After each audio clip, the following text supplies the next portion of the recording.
ilmiah tidak ada kaitannya dengan adab dan akhlak. Kalau Anda bicara masalah debat ilmiah, kemudian Anda kalah, kemudian Anda menggodamnya dengan adab dan akhlak, ini sistem seperti ini yang dipakai oleh Fir'aun.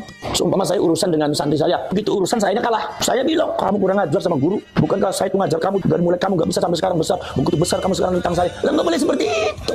Itu namanya tidak ilmiah. Anda tidak memahami konteks ilmiah namanya. Bukan berarti Kiai Imaduddin kemudian tidak menghormati Aba Lutfi, Habib Ali, tidak menghormati Sahibul Ratil Kubra, Abdullah bin Ali Al-Haddad atau para habaib yang lain ulama-ulama. Bukan masalah itu.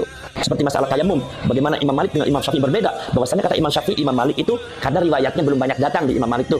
Riwayat masalah tayamum itu datang banyak lengkap ketika saya datang. Ketika saya ada, saya mencari data-data tentang masalah tayamum, ternyata seperti ini. Berbeda dengan Imam Malik. Berbeda pada waktu di guru saya belum lengkap ini haditsnya. Itu bukan berarti Imam Syafi'i itu kesul adab terhadap Imam Malik, bukan, jangan dimaknai seperti itu. Anda datang ke kiamat katakan debat ilmiah, saksinya mana? Tapi kalau debat saya minta ya lawannya yang selevel gitu. Kalau lawannya ya Allah, yang lawannya yang datang dari Lampung itu, apalagi semua yang lawannya itu semua Arbismi itu, ya itu bukan levelnya Kiai Imad, mohon maaf, itu ngaji kitabnya juga karu-karuan. Kiai Imad itu karyanya ada 17, itu bagus. Debatlah dengan orang yang kredibilitasnya terjamin minimal dengan Robitoh Alawiyah, ulama-ulama. Ya, kumpulkan debat di situ. Itu namanya ilmiah, itu bagus. Namanya Aba Lutfi, namanya Habib Ali Kuita, kemudian Abdullah bin Ali Al-Haddad, Sahibul Ratib, kemudian Habib Umar bin Hafidh. Itu mereka adalah ulama-ulama besar. Itu mereka adalah waliullah, ulama besar, banyak muridnya Sahibul Karamah wal Barakah. Tidak berkurang karomahnya walaupun semua nasabnya enggak nyambung. Walaupun menurut kajian ilmiah nasabnya enggak nyambung, itu tidak berkurang. Mereka tetap orang mulia, orang alim yang kita patut meminta barokahnya, meminta karomahnya, meminta apa? Fuyudhatul ilahiyah, yaitu anugerah-anugerah dari Allah Subhanahu wa taala. Karena kemuliaan kaum Ba'alwi itu bukan terletak pada itu saja. Kaum Ba'alwi itu saya lihat sejarahnya itu ternyata banyak minal mutasawwifin, banyak kaum sufi, bahkan rotib pun banyak, rotibul hatta, rotibul atas, rotibul sakron, itu semua dari kaum Ba'alwi semua. Dan banyak itu orang alim dan banyak aulia, wali-wali. Habib Saleh Tanggul jadi waliullah, Habib Husain, terus jadi wali. Banyak waliullah itu. Udah datangnya bermasalah, mereka dijadikan masyarakat strata nomor 2 setelah Belanda. Sementara masyarakat Indonesia ketika zaman Belanda dijadikan strata yang paling bawah. Jadi Anda jangan sampai di bawah sampai sekarang itu. Sekarang udah merdeka. Sekarang Belanda udah nggak ada. Jadi Anda strata seperti itu jangan di bawah-bawah. Anda jangan membanggakan diri, merasa dirinya adalah di atas orang pribumi. Nah, salah Anda, berarti Anda masih membawa misi Belanda. Ingat loh, kalau seandainya ada kegaduhan di Indonesia, sejarah Anda seperti itu. Indonesia tidak pernah pandang mundur. Indonesia itu banyak pejuang-pejuang yang tidak pernah takut sama siapapun. Dari mulai Aceh, dari mulai Makassar, dari mulai Sumatera, dari mulai Jawa, dari mulai Sunda, dari mulai Jawa Timur sampai Madura, Kalimantan, Sulawesi. Semua itu adalah para pejuang-pejuang yang tidak pernah mundur, tidak pernah takut sama siapapun. Darah, tetes darah, mati di depan mata, nyawa pun siap digadaikan. Itu nggak jadi masalah. Itu demi untuk Indonesia. Jadi kami tidak pernah takut sama siapapun.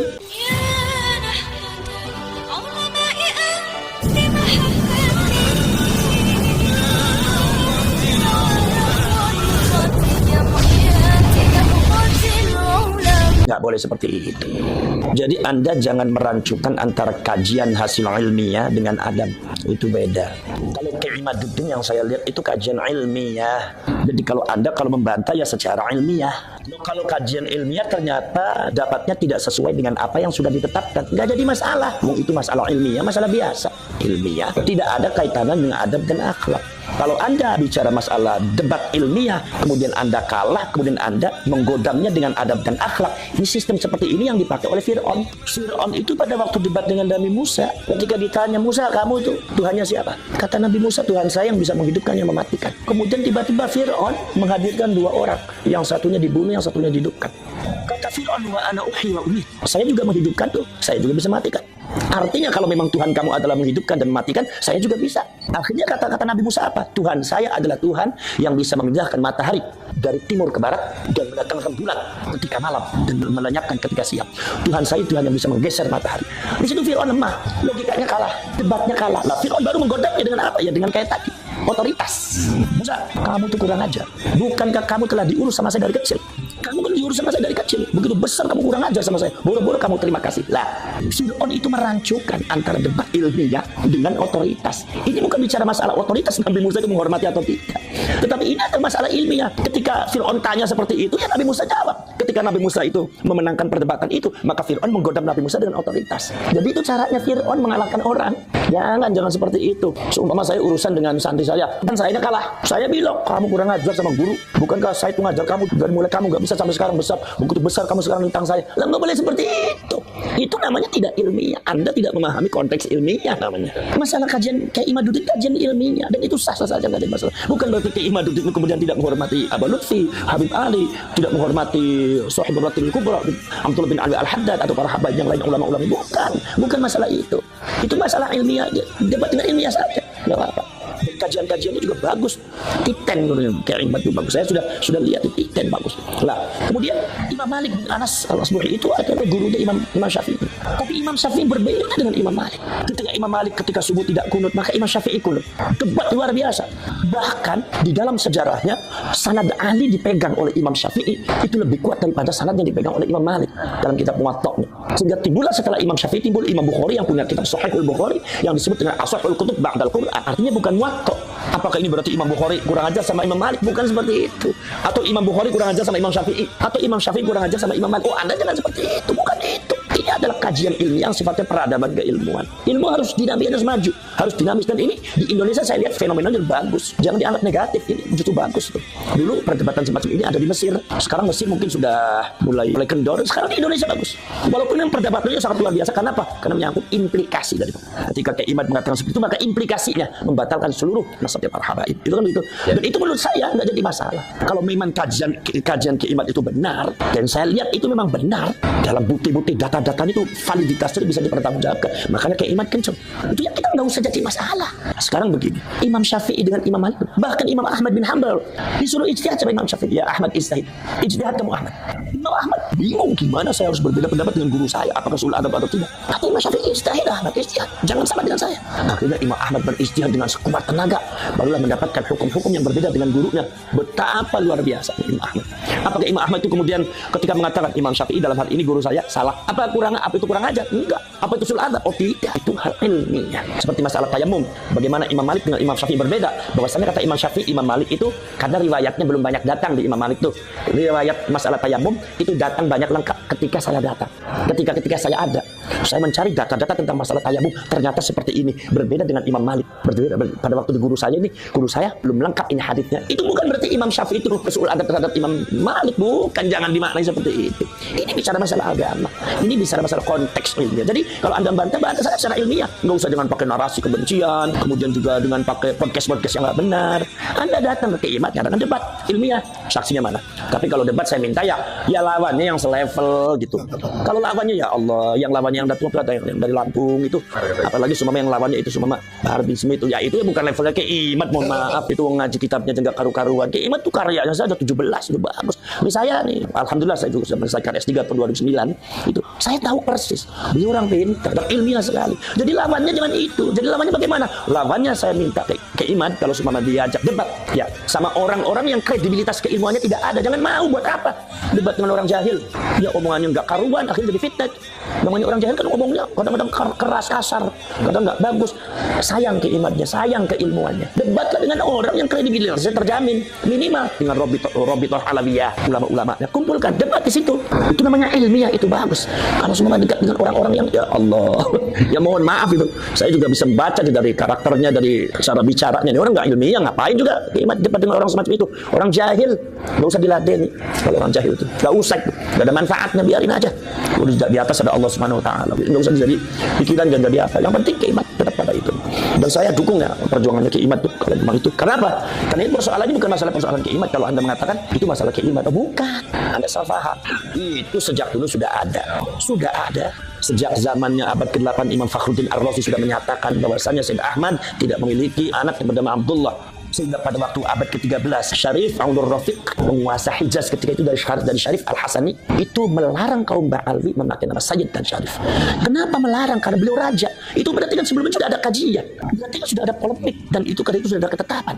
Satu nama selanjutnya yang terbaru di antara ada salah satu naqib daripada Nakobatul Ashraf yang ada di Mesir, itu salah seorang Syarif yaitu Al-Hasani, itu juga mengatakan ada ibtalun nasab di ahli Ba'alwi, membatalkan nasab bagi keluarganya Ba'alwi dengan catatan-catatan secara ilmiah. Itu seorang naqib, beliau seorang nasabah dari Nakobatul Ashraf yang ada di Mesir. Bahwa ini kesimpulannya, nasabnya Ba'alwi dari beberapa faktor-faktor yang sudah saya jelaskan, katanya, nasabnya Ba'alwi itu adalah batilun ghairu sahihin, sudah batil ghairu sahih lagi. Berarti artinya apa? Kalaupun ada perdebatan, itu karena apa?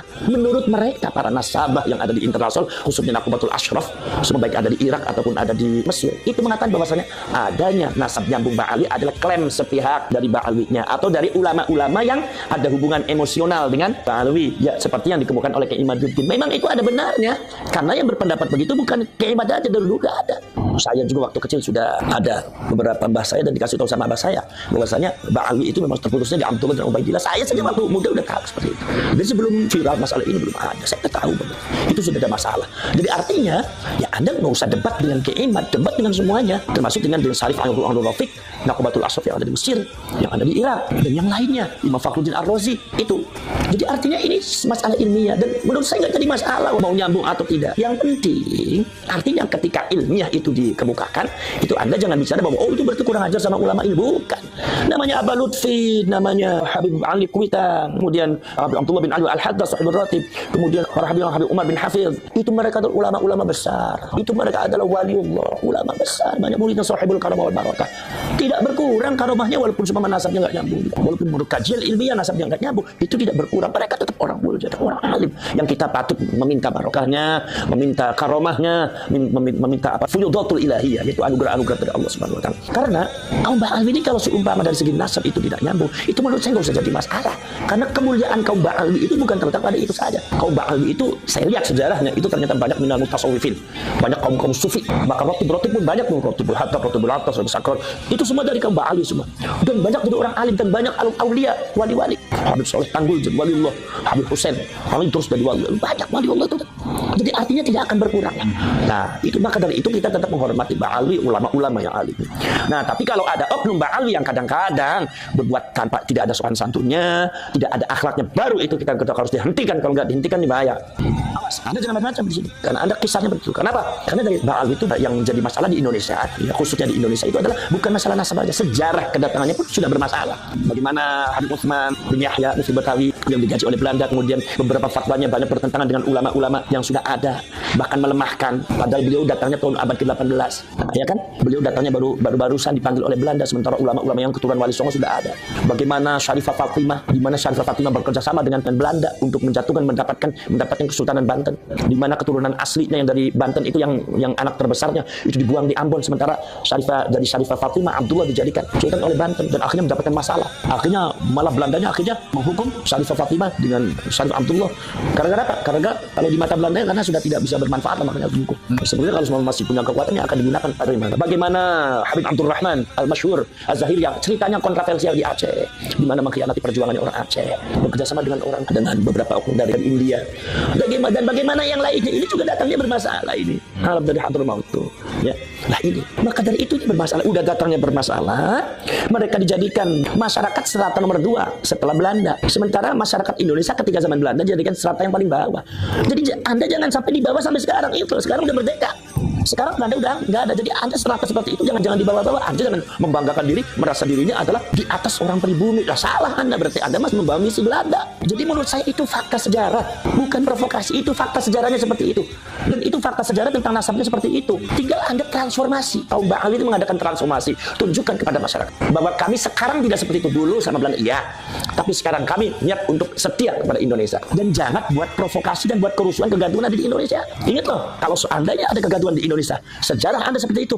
Indonesia tidak pernah pandang mundur. Indonesia itu banyak pejuang-pejuang yang tidak pernah takut sama siapapun. Dari mulai Aceh, dari mulai Makassar, dari mulai Sumatera, dari mulai Jawa, dari mulai Sunda, dari mulai Jawa Timur, sampai Madura, dari Kalimantan, Sulawesi. Semua itu adalah para pejuang-pejuang yang tidak pernah mundur, tidak pernah takut sama siapapun. Darah, tetes darah, mati di depan mata, nyawa pun siap digadaikan. Itu nggak jadi masalah. Itu demi untuk Indonesia. Jadi kami tidak pernah takut sama siapapun. Kalau Anda seumpama tidak mau berbuat benar di negara kita, kalau Anda tidak mau menghormati adat budaya dan menghormati tokoh-tokoh kita yang ada di Indonesia ini, dan Anda melakukan tindakan-tindakan yang tidak terpuji di Indonesia ini, awas hati-hati. Akan menghadapi seluruh rakyat Indonesia yang bergerak. Jangan sampai Anda terusir gara-gara hal yang tidak benar yang Anda lakukan.